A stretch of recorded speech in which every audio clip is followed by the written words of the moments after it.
Hello friends, now I'm going to read the Hindu editorial of 21st March 2023 at 100 words per minute in 5 seconds. Begin. India concluded its 8th stint in the United Nations Security Council at the end of December 2022, and by any yardstick, its 2-year stint has been unprecedented. It has been my privilege to serve as India's ambassador representative in the Council for 18 out of the 24 months. I arrived in New York in May 2020 on a relief flight when COVID-19 was at its peak, only to find the empty roads of Manhattan. The UN had begun conducting its sessions virtually. Fortunately, by May 2021, the UNSC resumed physical meetings in the Council chamber. When we entered the Council on January 1st, 2021, we had clear priorities. We focused inter alia on maritime security, terrorism, UN peacekeeping, reformed multilateralism, and the Global South. India was elected chair of 3 important UNSC committees: the Taliban Sanctions Committee, Libyan Sanctions Committee, and Counter-Terrorism Committee. The Prime Minister of India chaired for the first time a UNSC meeting on maritime security. The presidential statement issued was the first holistic document on this issue, which for the first time had a direct reference to UN Convention on the Law of the Sea as international law, setting out the legal framework in the context of maritime activities. It also called for inter alia freedom of navigation, anti-piracy, and combating terror and transnational crime at sea. Old conflicts on the UNSC agenda festered and new conflicts were added. Myanmar, Afghanistan, Ethiopia, Mali or Syria, Palestine, Yemen, Haiti, Libya, the Sahel, and of course Ukraine. The Council stood polarized, unable to act decisively. India strove to bring them on the same page. There was a military takeover in Myanmar on February 1st, 2021, soon after we came into the Council. The Permanent Five were pulling in opposing directions, while the Association of Southeast Asian Nations counseled caution. India shared a nearly 1,700 km long border with Myanmar, and it was vital to stop violence, bring in stability, and ensure democratic processes went forward. India ensured balanced and comprehensive Council pronouncements, which finally culminated in a resolution on Myanmar in December 2022. In August 2021, the Taliban forcefully seized power in Afghanistan. India was able to steer the negotiations, which resulted in UNSC Resolution 2593 laying down benchmarks on stopping cross-border terrorism from Afghan soil, including from proscribed UN terrorist entitles in Pakistan, protecting the rights of women, minorities, and children, ensuring an inclusive government, and providing humanitarian assistance.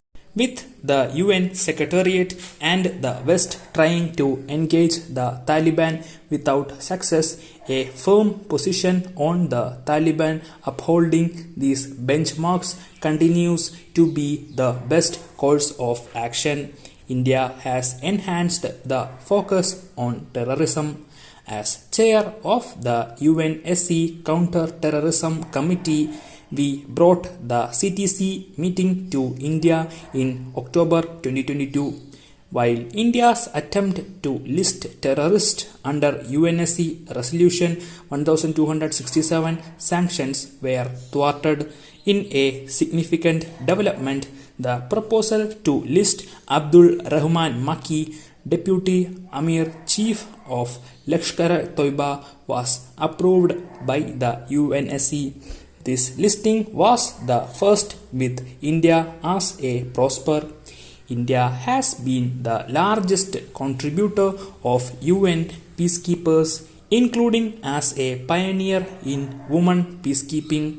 Its launching of the UNITE Aware Technology platform to strengthen real-time protection of peacekeepers is to be noted.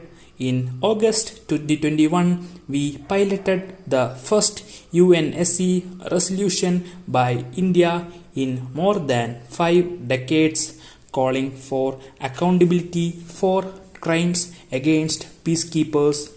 We gifted 2 lakh vaccines to all UN peacekeepers. Our focus on the developing world, especially Africa and West of Asia, was enhanced given our close historical relations.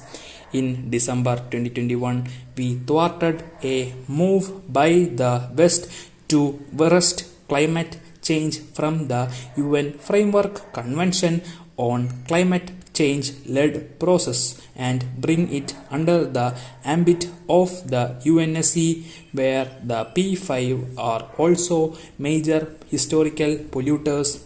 The draft resolution was defeated in the Council when India and Russia voted against.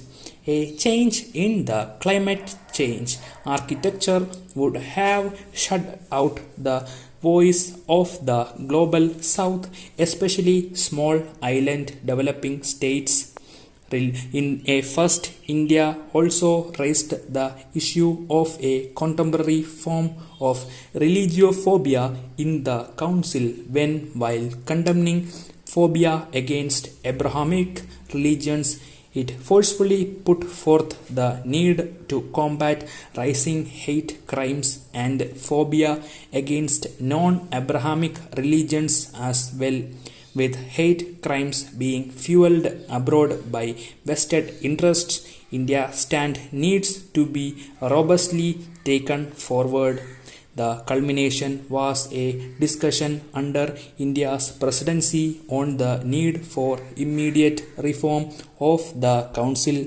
The Indian team's performance over 2 years is testimony to why India needs to be at the horseshoe table permanently. Millets, a family of coarse grains and popular staple, are having an unprecedented moment in the sun. Prime Minister Narendra Modi recently inaugurated a global conference on millets, extolling them as the door to prosperity for India's marginal farmers, the cornerstone of nutrition, and as a potential ally against climate change. The United Nations has declared 2023 as the International Year of Millets, and Finance Minister Nirmala Sitharaman in the budget speech in February singled them out as Sri Anna, roughly translated as the best among grains, adding that the Indian Institute of Millets Research in Hyderabad would be supported as a center of excellence. Millets such as sorghum, bajra, and ragi are strongly linked to Indian dietary traditions, which is why the country has for long been the largest producer of millets in the world. It is no surprise that this cereal family is popular because it is energy dense, can be grown with ease in arid soils, and relative to grains such as rice, wheat, and maize is less susceptible to pests.